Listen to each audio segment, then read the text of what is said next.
우리 하나님 말씀 마가복음 15장 33절에서 35절까지 보도록 하겠습니다.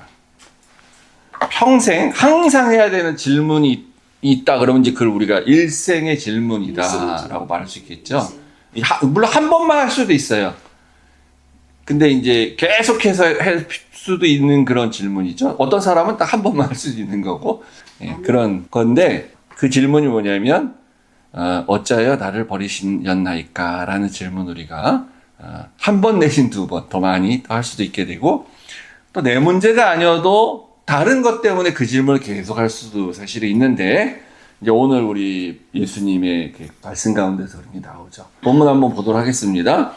제6시가 되매 온 땅에 어둠이 임하여 제9시까지 계속하더니 제9시에 예수께서 크게 소리 지르시되 엘리 엘리 라마 사박다니 하시니, 이를 번역하면 나의 하나님 나의 하나님 어찌하여 나를 버리셨나이까 하는 뜻이라. 곁에 섰던 자 중 어떤 이들이 듣고 이르되 보라 엘리야를 부른다 하고. 하나님 아버지, 이제 예수님이 십자가에 달려 돌아가시고 그 이후에 일어난 일들을 우리가 또 보게 됩니다. 하나님, 그 전에 우리가 잘 몰랐던, 그냥 스쳐 지나갔던 그런 말씀들 하나님 더 세세하게 잘 깨달을 수 있도록 이 시간 축복해 주시고, 우리가 정답은 없지만 예수님이 하신, 하나님을 향하여서 하신 질문에 대해서 우리 다 같이 이 시간에 고민해 보는 그런 축복된 시간 되도록 하나님 함께하여 주시옵소서. 예수님 이름으로 기도했습니다. 아멘.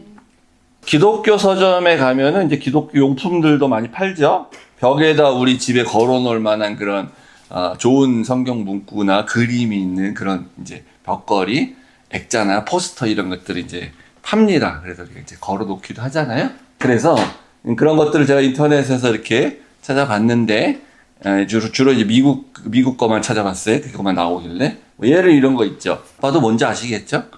물에 빠지는 베드로를 잡아서 이렇게 건져주시는 이런 게 포스터 있어서 이렇게 집에 걸려놓고 아마존에 팝니다. 원하시면 사시면 돼요. 또 뭐 이런 것도 있습니다. 에레미야가 3장에 나오는 말씀이잖아요. 그의 자비가 매일 아침마다 내리기를, 이런 뜻. 좋은 말씀입니다. 우리는 바라니까 이런 거 걸어놓죠. 이런 것도 있더라고요. Jesus paid it all. 이렇게 다 우리 지불하셨어요, 예수님이.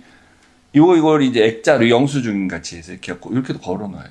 우리의 죄, 뭐, 부끄러움, 고통, 뭐, 이런 거. 쪽쪽이 다 돈 냈어. 그래가지고, 이제, 우리 낼 거 없어. 제로야. $0. 여기가 지금 가려졌는데, 그러니까 이제, 요 밑에 말씀이 로마서 6장 23절. 죄의 삭은 사망이다. 라는 거 이제 딱 나오는 거예요.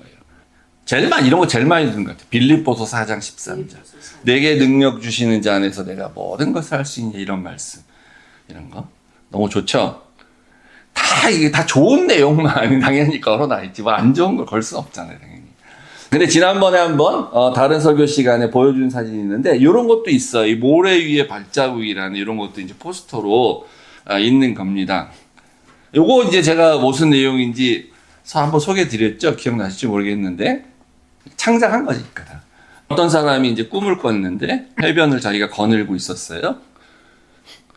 그때 예수님이 함께 이제 거닐고 있었어요. 이게 꿈에서. 둘이 걸어가니까 이제 발자국이, 두 사람의 발자국이 이렇게 찍힐 거 아닙니까? 계속 걸어가다 보니까 어느 순간에 발자국이 하나만 있었어요. 한 사람만 걸어간.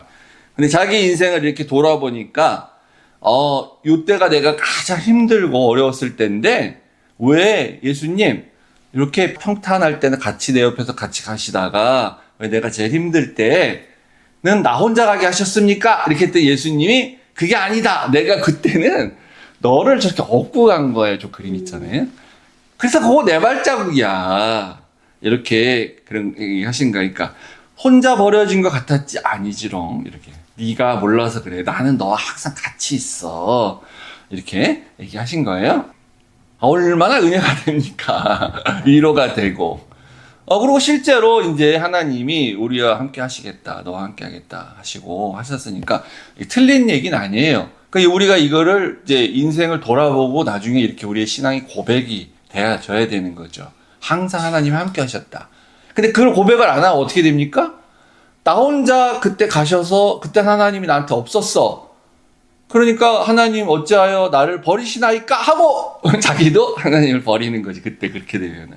근데 믿음의 고백이 되면 이제 이렇게 할 수 있는 거예요. 실제는 안 버렸어. 이걸 내가 나중에 깨닫다는 거죠. 그래서 난 하나님을 떠나지 않았어.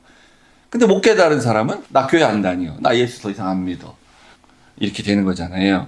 되게 이제 좋은 내용이 맞는 내용입니다. 그런데 오늘 본문하고는 이제 조금 안 맞는 게 있어요. 그래서 아까 얘기한 것처럼 34절에 보시면 예수님께서 엘리 엘리 라마 사막다니 하셨는데 이걸 번역하니까 나의 하나님 나의 하나님 어찌하여 나를 버리셨나이까 라고 했다는 거죠. 그래서 엘리 엘리는 이제 히브리어로 해도 이런 비슷한 발음이 나오고요. 요거는 이제 사실은 아람어로 예수님 말씀하셨을 거예요. 그 당시 아람어가 공통어였기 때문에. 그때도 엘로이 엘로이 뭐 이렇게 발음이 난대요. 그래서 엘리야처럼 이제 들렸던 것 같아요. 밑에 있는 사람들한테. 그러면 예수님이 이거 나 혼자 걸어간 것 같은데요?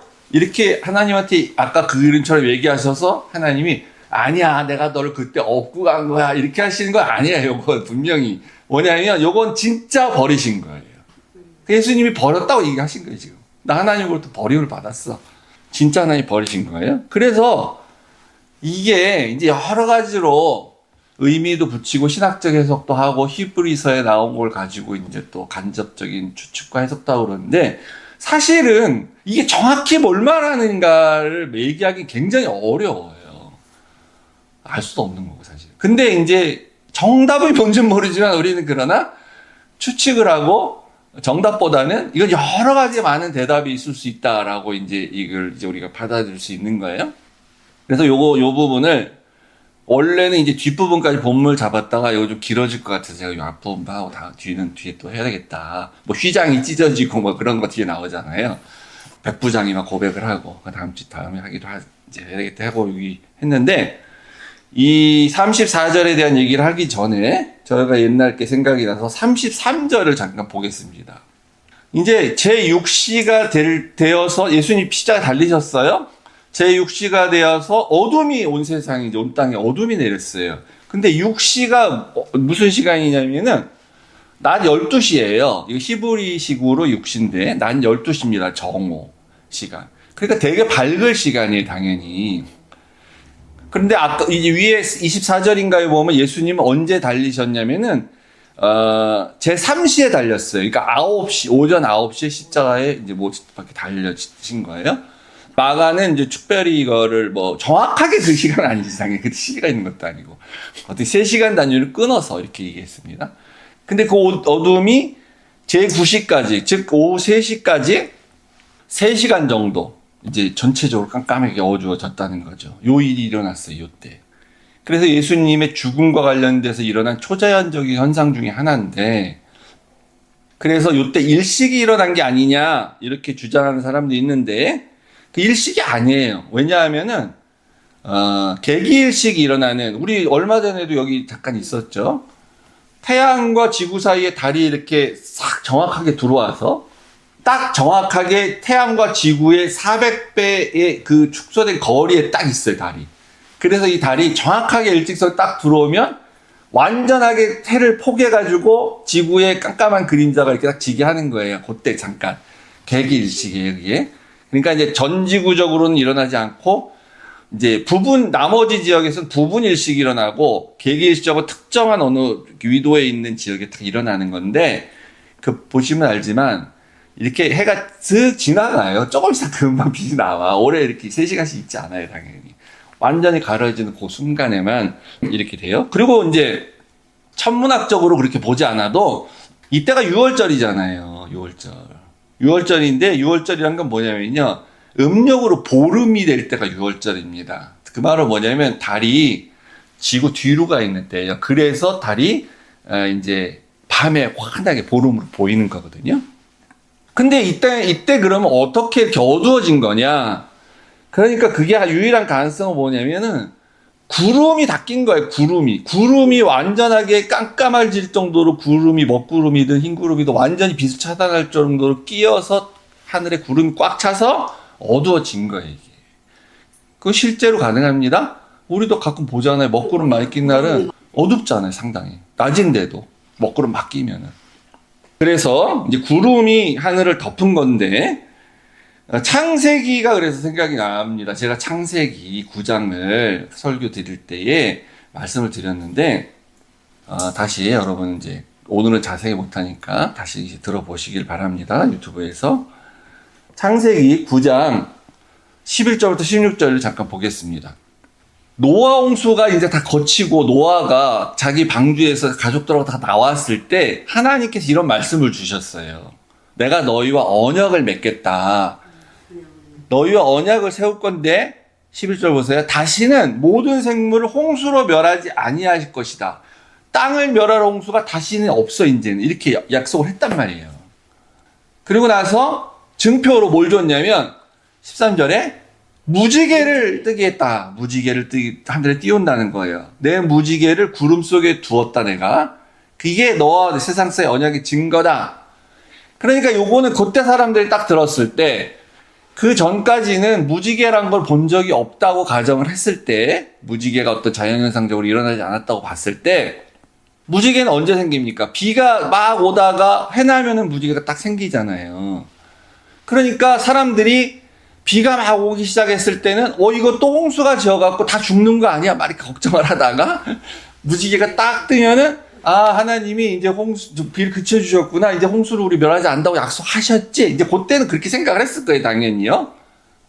근데 이제 거기서 끝난 게 아니라 14절에 보시면은 근데 이제 그렇게 하는데 내가 구름으로 땅을 덮을 때에 무지개가 구름 속에 나타나면 이렇게 뒤에 뭔가 부연 설명을 또 하셨어요.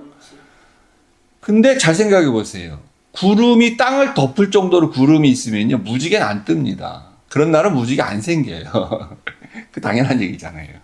근데 그런 날이 온다는 거예요. 구름으로 땅을 덮은 어떤 날이 왔는데 그때 무지개가 하늘에 떠. 그러면 그때도 동일하게 생각하라는 거예요. 내가 멸망시키지 않겠다라는 걸, 홍수로. 그래서 16절에 무지개가 구름 사이에 있으리니 내가 보고 나 하나님과 모든 육체를 가진 땅의 모든 생물 사이 영원한 언약을 내가 또 기억을 다시 하겠다. 또 한다라고 하셨어요. 이 얘기는 무슨 얘기냐? 홍수로 다시는 심판하지 않겠다라는 얘기는, 그러면 다음번은 너희들 죄지면, 이때 이제 그 온 세상의 사람들은 다 죄인만 있고 죄를 져서 홍수 심판한 거잖아요.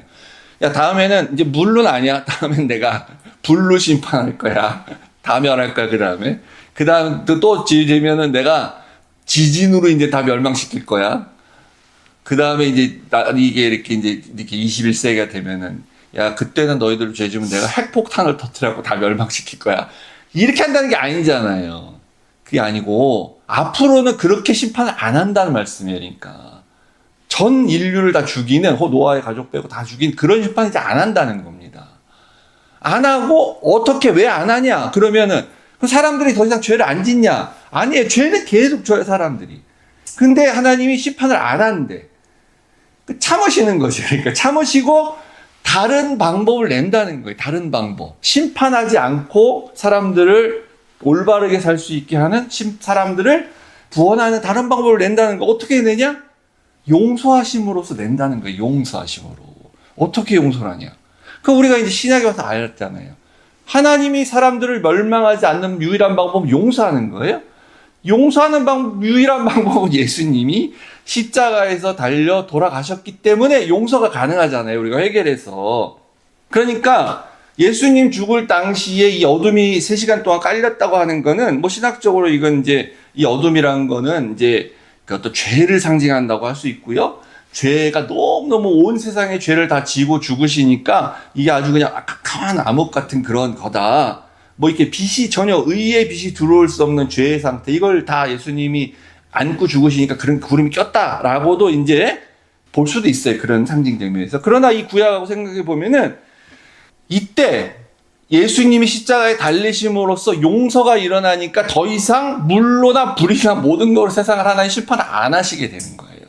그러면 무지개가 왜 예수님이냐? 우리 얼마든지 성경에 그걸 찾을 수가 있어요. 성경에 예수님의 상징으로 사용된 성경의 얘기가 굉장히 많아요. 지금 이제 창세기 때 자세히 했지만 2개 한번 보겠습니다. 에스겔서 1장 28절. 한번 같이 읽어볼까요? 시작. 그 사방 광채의 모양은 비 오는 날 구름에 있는 무지개 같으니 이는 여호와의 형광의 형상의 모양이라. 내가 보고 엎드려 말씀하시는 이의 음성을 들으니라. 무지개 같은 이는 여호와의 영광이다. 이 뭐겠습니까? 하나님 아니면 예수님인데 예수님이라고 말하는 게 당연한 거죠.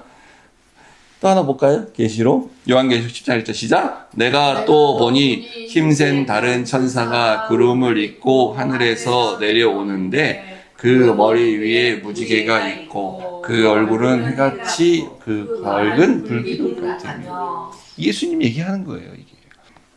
그러니까 보세요. 겟세마네 동산 언덕에서 이 자체도 높죠. 거기에 십자가 높이.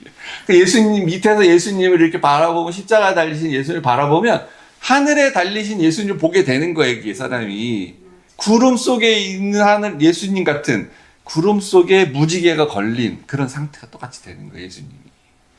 그래서 이 어둠이 깔린 거는 이제 그렇게 보는 게 좋다 이렇게 생각이 듭니다. 뭐 저만 그렇게 해석하는 건지 잘 모르겠지만 제가 어디 주석에서 본 거 아니에요. 제가 봤을 때는 분명한 사실인 것 같아요. 34절로 다시 돌아와서 봅시다. 가장 어려운 말씀이다 라고 이제 말씀을 드렸어요. 자, 그러면 일단 이게 너무너무 어려운 말씀이기 때문에 우리가 이렇게 생각해 볼 수 있습니까? 이거는 정말 예수님이 이렇게 말했으니까 가감없이 쓴 거 아니겠냐. 이 말을 해석도 도저히 불가능한 이 말을 어떻게 창작을 해서 제자들이 이런 말을 하셨다라고 거짓말로 여기다 썼겠냐는 거예요. 실제 이렇게 하셨다는 거예요. 실제 전승상으로. 이렇게 말씀하셔서 이렇게 내려온 거예요. 복음서에 써져서. 그래서 우리가 이것을 이제 해석하는데 이거를 이제 1차적으로 경계해야 될 거는 이 죽음을 지금 막 향해서 달려가는 극심한 고통 가운데 있는 어떤 한 인간이 내적인 상태의 어떤 변화를 통해서 심리적인 그의 상태, 정상이 아니잖아요. 아닐 거냐, 우리 같은 사람이 만약 십자가에 달려있다고 보세요. 그러니까 정상이 아니지. 그 상황에서 어떻게 정상이겠어요. 그런 어떤 상태라고 가정을 하고 해석하면 안 돼. 그러니까 그렇게 하면. 그러면 이제 이상한 해석이 나올 수가 있는 거예요. 그런 상태가 아니라고 보고 이 말씀은 일단 시편 22편 1절에 나오는 그 말을 한 거다라고 초대교회 때부터 해석을 했습니다. 이 시편 22편은 이 십자가 예수님의 상징적인 예표라고 그렇게 해석을 했어요.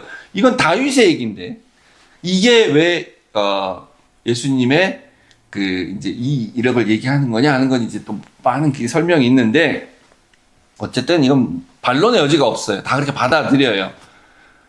그래서 이제 시편 22편 전체적인 내용하고도 이제 해석을 봐야 되는데 어쨌든 여기서 나온 겁니다. 이 말을 그대로 하신 것처럼.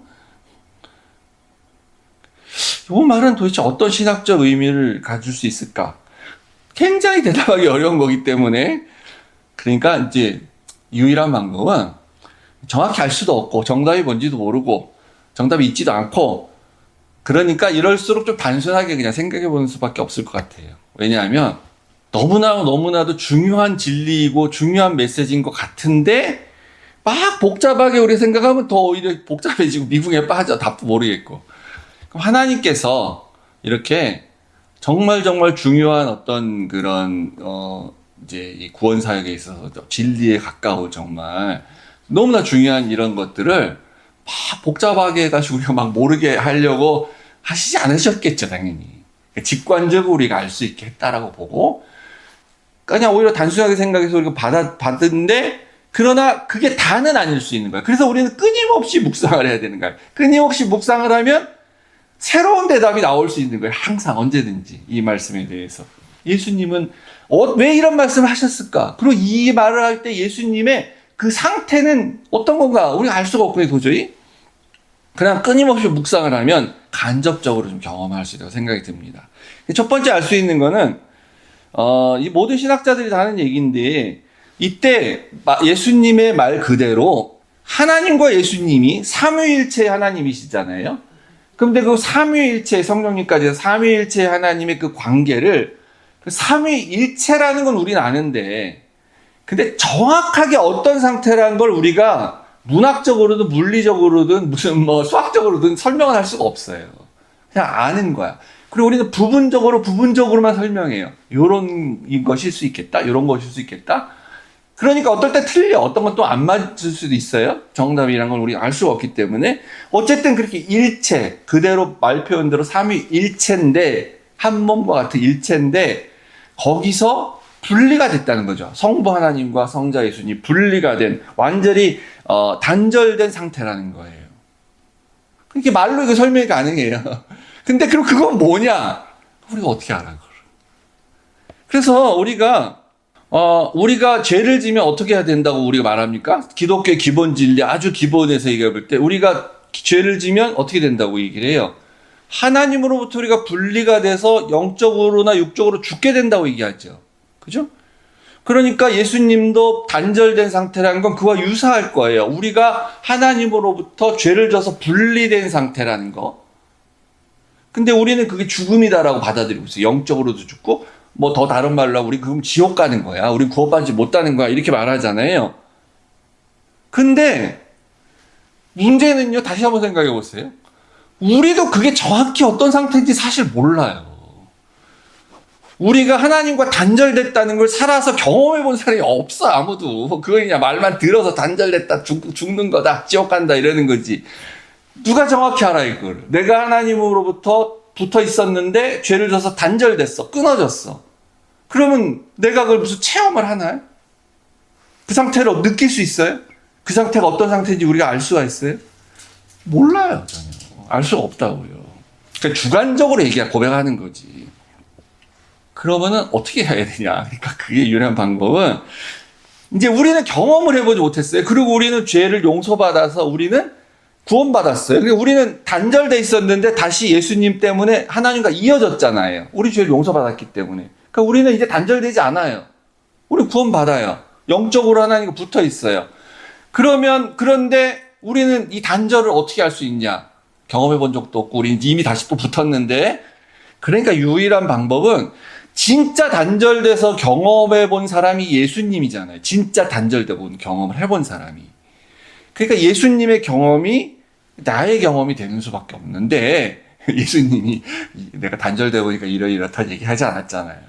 그러니까 어떻게 알 수 있었겠습니까? 정확히는 알 수 없는데, 아까 말씀드린 것처럼.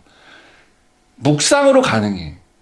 묵상으로 가능하고 계속 생각해보고 되뇌어보고 그런 것은 어떤 것일까 하면은 그때 은혜가 필요한 거지. 그러니까 그때 네가 정말 그게 어떤 건지에 대해서 네가 정말 알길 원하고, 정말 경험이란 게 말이 좀 이상한데요. 다시 단절되기 원한다는 건 아니잖아. 근데 그 은혜를 내가 더 체험해 보기를 간절히 원해서 나는 그걸 정말 깊이 생각하고 또 묵상하고, 예수님은 이때 어떠셨을까? 이때 하신 경험이란 건 뭘까? 난 정말 알길 원하고 싶어서 아무리 주석을 봐도 모르니까 내가 진짜 묵상 가운데 그렇게 간절히 원하면 하나님이 은혜를 주시는 거지, 그때. 그러면. 그래서 다른 사람은 모르는. 그리고 난 이랬다 그래도 다른 사람은 동의하지 않을 수 있어요. 틀렸다고 막 그럴 수도 있어요. 그러나 나는 체험으로 알게 되는 거예요, 그때. 그래서 나는 내가 정말 이렇게 죽었어야 되는데 예수님이 이렇게 하시는 분으로서 내가 살았구나 라는 걸 알게 되는 거잖아요. 예수님이 진짜 육체적으로 영적으로 죽으셨기 때문에. 우리는 육체적인 죽음은 언젠가 맞이하겠죠. 근데 우리 구원받은 사람이니까 영적인 죽음은 모른다고요. 그러나 이 은혜를 더 체험하기를 원하면 그럼 하나님이 그 은혜를 주실 것이다. 예수님은요, 지금 이 경험을 하심으로 말미암아 인간 중에서, 우리 사람들 중에서 나는 하나님한테 버림받았어. 뭐 욥 같은 사람이 있잖아요. 남자로 치면 욥, 여자로 치면 나오미. 하나님이 날 버리신 것 같아. 나 하나님한테 저주를 받았어. 이렇게 고백하는, 그렇게 부르짖는 사람 중에 가장 최상의 극상의 경험을 했던, 고통 가운데 있었던 사람이 만약에 있다면, 성경 인물 중에 욥하고 나옴이잖아요. 그 사람보다 약간이라기보다 그 사람보다 훨씬 더 높은 그 경험을 하신 거예요. 실제로 예수님은. 그러니까 예수님은 우리가 어떤 절망과 그런 이제 고통 가운데 있으면서 하나님이 날 버리신 것 같다고 말을 내가 막 하고 막 부르짖을 때 나보다 더 큰 경험을 하신 예수님이 날 보면 이해를 해주는 거지. 그래서 내가 해봤으니까 아는 거잖아. 해보면 알잖아요. 우리가 해봤으니까 알면 다 한 거죠. 나도 야 너는 비교도 안 돼. 나는 이렇게 이러고 다 한 거야. 그렇게 우리 믿을 수가 있는 거잖아요. 그래서 예수님이 우리를 내가 너를 긍휼히 여긴다. 내가 널 돕겠다라고 할 때 자격이 있는 거예요. 어떤 극단 가운데 있는 사람이라 할지라도 그보다 그 이상의 경험을 하셨기 때문에 안 해본 사람이 아이 당신은 뭐 이렇게 왜 그렇게 생각해? 안 해본 사람 몰라. 그냥 이론적으로 아는 거지. 그러니까 예수님 앞에 나아가면 내가 그런 절망 가운데 있으면서 하나님 왜 날 버리셨어요? 막 말하고 막 할 때도 예수님 앞에 나아가면 도움을 받게 되는 거죠. 도움을 받게 되고 위로를 받게 되고 은혜를 받게 되고 해답을 거기서 원하게 되는 거죠. 그 시편 22편은요. 원래 이게 쭉 다 읽어보면요. 이렇게 시작을 하고 막 이래서 난 힘들고 저래서 힘들고 이렇게 고통 있고 대적들은 나를 이렇게 주여 이렇게 나오는데 뒤로 가면은요. 하나님의 도우심이 임해요, 나중에. 실제. 다윗이 이제 그렇게 되잖아요, 나중에. 그래서 이 시편 22편이 오늘 예수님 십자가에 달리시면서 십자가상에서 부르짖었던 그 고백에 이게 같은 내용이고 이게 예언적인 내용이고 메시아에 대한 얘기라면 그러면 예수님의 그 부르짖음도 이렇게 결론이 난 거 아니겠어요? 똑같이? 그럼 결론이 어떻게 됩니까? 고난당한 자의 정당성이 입증이 돼, 나중에. 그래, 넌 이래서 고난 받은 거야. 그리고 너는 하나님 나라는 안 일어날 거야, 안 세워질 거야 라고 막 하면서 힘들다 죽겠다고 했는데 아니야, 하나님 나라 세워져. 땅의 모든 끝이 여호와를 기억하고 돌아오며 모든 나라의 모든 족속이 주의 앞에 예배하게 될 거다. 결국은 나라는 여호와의 것이요. 이렇게 고백을 하게 된다는 거죠. 실제 이렇게 된다는 겁니다. 우리가 예수님이 하셨던 이런 하나님 어찌하여 나를 버리셨나이까 라고 질문할 때는 언제입니까? 우리는 당연히 내가 너무 힘들 때, 내 기도의 응답이 안 되는 것 같을 때, 내 일이 또 잘 안 풀릴 때, 그럴 때 하긴 하는데 할 수 있어요, 물론. 뭐 나쁜 거 아니에요. 그 믿음이 없거나 그런 거 아니에요. 할 수 있지. 욥도 다 했잖아. 근데 이제 예수님의 이 외침과 절규는 이런 문제는 아니에요, 사실은. 왜냐하면 예수님 자발적으로 십자가에 달리셨기 때문에. 왜 나는 살길 원하는데 왜 나는 이걸 안 하고 싶은데 하나님 나를 이렇게 강제적으로 십자가에 매다십니까? 이렇게 얘기하신 게 아니잖아요. 자발적으로 하신 거예요. 그러니까 다른 거지만 근데 우리는 이제 그렇게 할 때가 있어요. 우리의 힘든 그런 것 때문에. 그러면 이제 아까 그 그림이 이렇게 위로가 되는 거예요. 그러면 모래 위에 발자국이 맞아요. 이제 돌이켜 보면 너 좀 시간 지나봐. 그런 예수님이 너를 업고 이렇게 가. 너를 하나님이 버린 적이 없어. 이렇게 얘기를 해주시겠죠.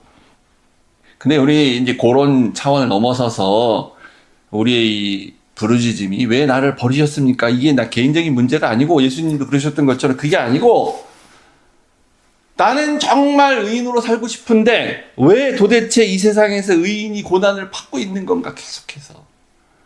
왜 악인은 처벌받지 않는가? 예수님이 정말 다시 오시기는 하는 건가? 이런. 교회는 이토록 왜 이렇게 불완전한 거냐 도대체. 교회는 왜 이렇게 문제가 많고 목사들은 또 왜 이렇게 문제도 많고 난 너무 회의가 생겨서 도대체가 믿음을 내가 유지를 못하겠어. 내가 버림받은 것 같은 거 그때. 왜냐하면 나는 그렇게 안 살고 싶은데 세상이 그러니까 하나님이 날 버린 것 같잖아요. 하나님의 말씀이라고 살아있는 하나님의 말씀이라고 이렇게 성경 말씀을 이렇게 열심히 전하는데 이게 이렇게 힘이 없는지. 사람들은 성경의 진리를 듣기보다는 예화와 재미있는 간증이나 뭐 이런 이야기에만 더 관심이 많고 그런 거 들으면 은혜 받았다 그러고 저는 이럴 때 이제 절망하는 거예요. 그래서 절망하고 이럴 때 아휴 하기 싫어요. 하나님인데 정말 하나님이 이렇게 나를 버리신 것 같고 내가 믿는 걸 좀 그만 포기하고 싶다. 내가 뭐 이렇게 해서 봐야 이게 하나님과의 단절이죠. 일종의 보면 단절, 분리지. 내가 그런 생각이 들 때도 내가 하나님하고 이렇게 딱 붙어 있으면 일체가 돼 있으면 믿음으로 극복해야 되는 거잖아. 근데 막 그런 생각이 들면서 그만두고 싶다 그러면 이게 단절된 상태인 거예요. 그러니까. 그래서 이런 질문들이 쌓이고 쌓이면은 이게 회의가 생기고 냉소적이 되든지 아니면 회의론자가 되든지 그러면서 도저히 견디지 못하면 이렇게 부르짖는 겁니다. 하나님, 하나님 어찌하여 나를 버리셨나이까? 라고 속으로 부르짖게 됩니다. 어디 그 큰 소리로 하면은 사람들이 좀 미쳤다 그럴 수 있으니까 속으로. 네가 무슨 예수냐 이럴 수 있으니까. 그럼 어떻게 해야 되냐? 결론은 이 경험을 하신 예수님을 바라보는 것밖에 없는 거예요. 예수님 볼 수밖에. 그래서 시편 22편을 다시 우리가 보면 이렇게 된다고 하지 않습니까? 결론에 이렇게 된다고. 다시 다 돌아오겠다. 하나님의 뜻은 이루어진다. 하나님의 나라는 세워진다. 그러니까 평생 묵상하고 계속 깨달아야 하는 그런 예수님의 외침이죠. 그러니까 예수님이 그렇게 외치셨어요. 그러니까 그리고 이제 히브리서의 기자나 이런 사람들이 일종의 유사한 해석을 여기저기 조금 놔뒀는데 그 정확한 건 아니에요. 복음서 기자도 그래서 왜 이렇게 예수님이 말씀하셨는지에 대해서 해석을 안 하잖아요. 우리한테 이제 질문을 주는 거죠. 너희도 생각해 봐라. 각자 각 시대에 따라서 얻을 수 있는 그 대답이 다르다. 그러니까 개인적으로나 기독교는 이 질문과 끊임없이 이제 씨름해야 돼요. 그래서 이 질문에 대해서 계속 씨름하고 노력해야 이 기독교가의 신비와 영광이 무엇인지 이렇게 전할 수가 있는 거지. 그래 죄인이 돼서 십자가에 달리셨으니 그래 예수님하고 하나님과 단절이 됐지. 그냥 경험하셨지. 예수 하나님을 부활시키셨지. 다시 구원하셨지. 다시 살아나셨지. 믿어! 이렇게 하고 가면, 그러면 이게, 기독교가 그냥 사람들의, 이 복음이 그냥 사소한 자기의 욕구들이나 채워주는 그런 걸로 그냥 전략을 하는 거죠. 그러니까. 그게 틀렸다는 건 아닙니다. 그러니까 그 필요한 거예요. 필요한데, 좀 진지한 고민. 오늘날에서 특별히 복음의 진리, 기독교의 신비가 무엇인지, 하나님의 영광이며 예수님의 영광, 기독교의 영광이 무엇인지 이런 거에 대해서 메시지가 거의 없고 하나님이 함께 하시고 위로해 주시고 우리를 도우실 거고 우리 교회에 함께 하셔서 축복하셔서 우리 교회 이제 부흥될 거고 여러분 다 잘 될 거고 자식들이 다 잘 되고 이런 얘기하면 너무 많으니 이거는 다 사람들이 그게 기독교인 줄 알잖아요. 전부. 그게 아니에요. 이게 대답이 없지만 이게 고민을 해야 되는 거예요. 고민을 하고 예수님이 이렇게 외치고 돌아가셨을까 하는 그런 거에 대해서 우리가 고민할 때 다시 한번 기독교의 영광과 신비가 세워지지 않을까 이런 생각이 듭니다. 그래서 우리 항상 이 말씀을 그냥 묵상해야 돼요. 오늘도 묵상하고 내일도 묵상하고 예수님이 이렇게 말씀하셨을까? 도대체 어떤 걸 경험하신 건가? 어떤 상태이셨을까? 찬양하면서 한번 또 묵상해 보도록 합시다. 우리 주님 다시 오실 때까지 그냥 우리가 그래서 나는 이제 질문에 대답을 못 얻어도 계속 나는 이 길을 끝까지 가겠습니다. 그런 심정으로. 좁은 문이죠, 진짜. 좁은 길이야. 아무도 안 가. 그래도 나는 가겠다. 네.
love.